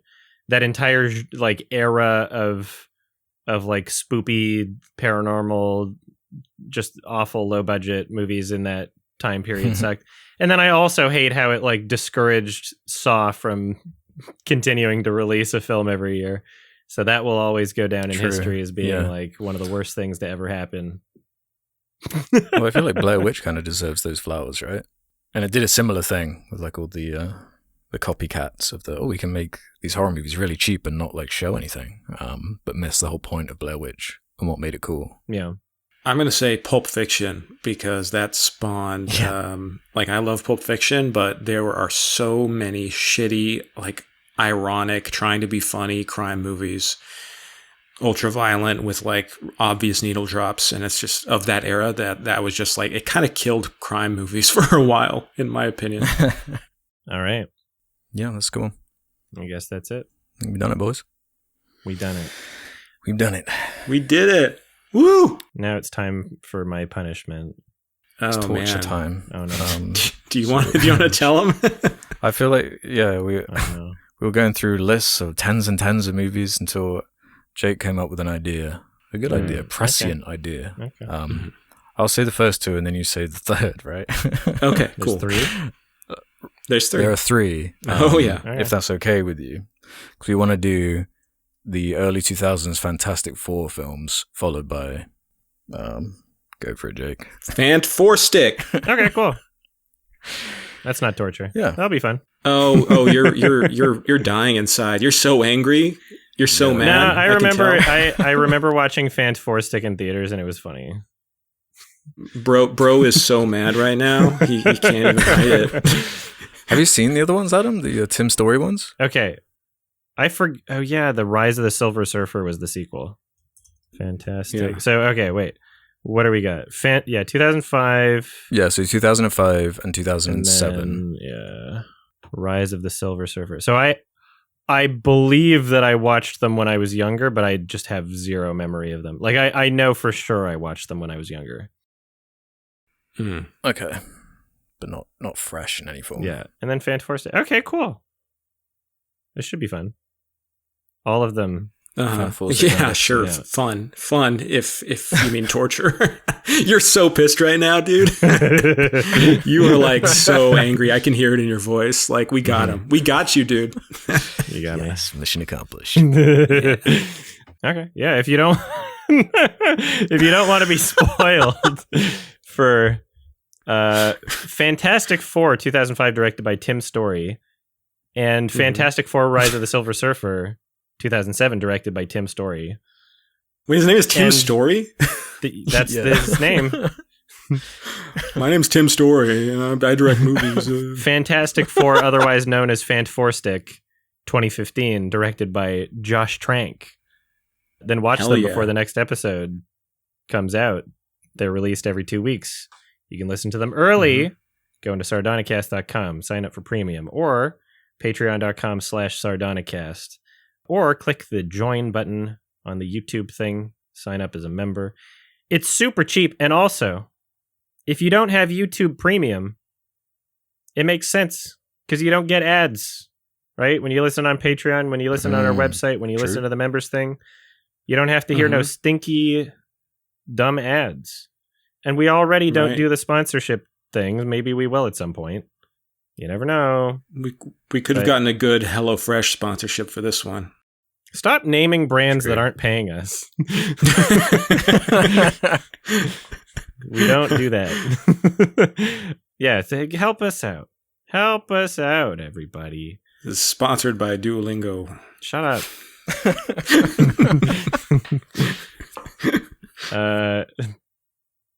Did I forget anything? Oh yeah, Sardonicast Highlights channel. You can check that out. Subscribe. And have a stinky Fant4stick. Have a happy whatever. Stinky Centipede. Yay. Bye-bye. Bye-bye, everybody. Thanks for listening. Bye. Bye.